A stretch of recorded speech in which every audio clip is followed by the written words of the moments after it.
Bonjour et bienvenue pour cette nouvelle vidéo d'Excel débutant. Ce soir, c'est la numéro 6, les calculs et quelques fonctions. Sans plus attendre, découvrons de suite l'exercice.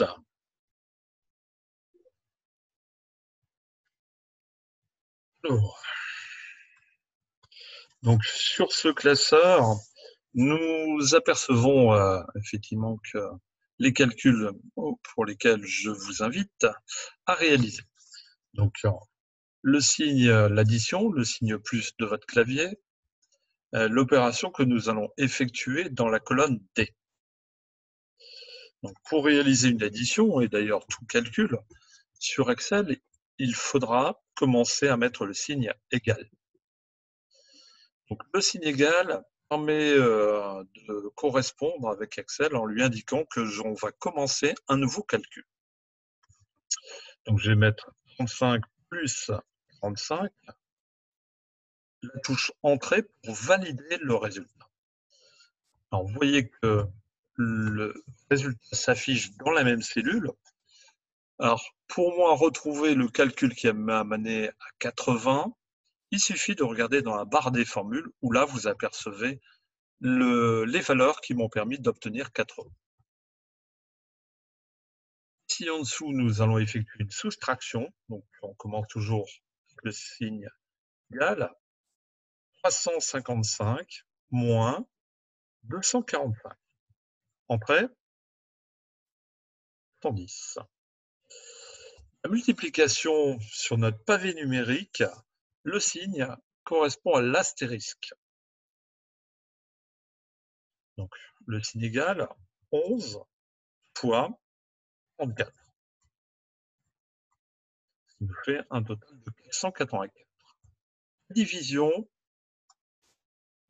La division, c'est la barre inclinée, donc 9394 divisé par 854.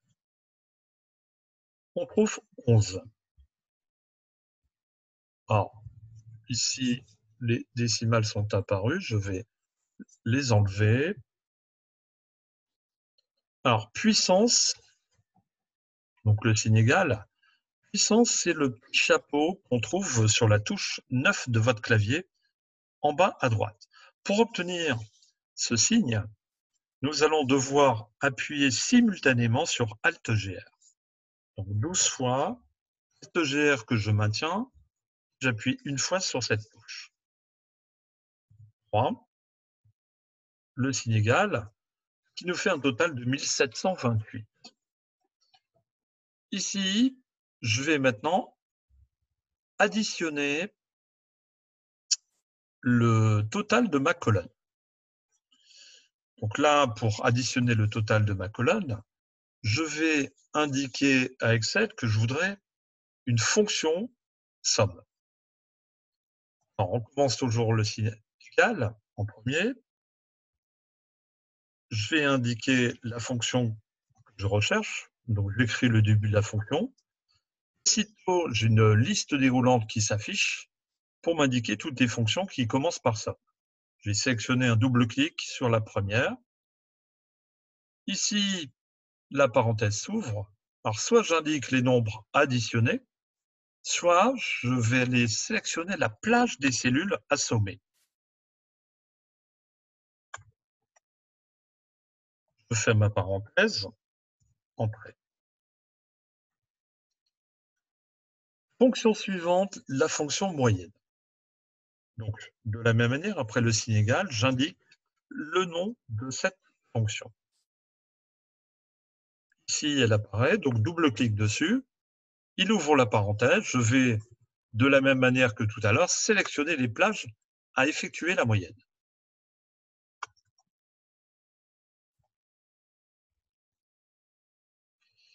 Donc, 182,60 de moyenne.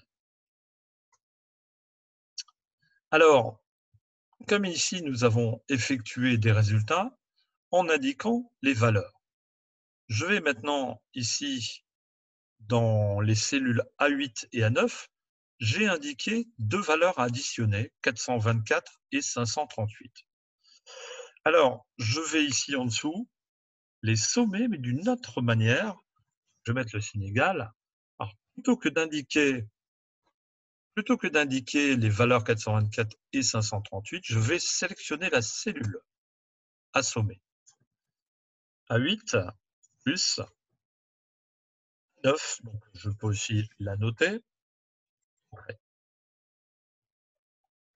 Vous voyez que le chiffre, le total, la somme est donc de 962. Alors, l'intérêt de cette solution assommée, c'est effectivement que je peux à tout moment rectifier les valeurs. Ici, à la place de 424, je vais remettre 125.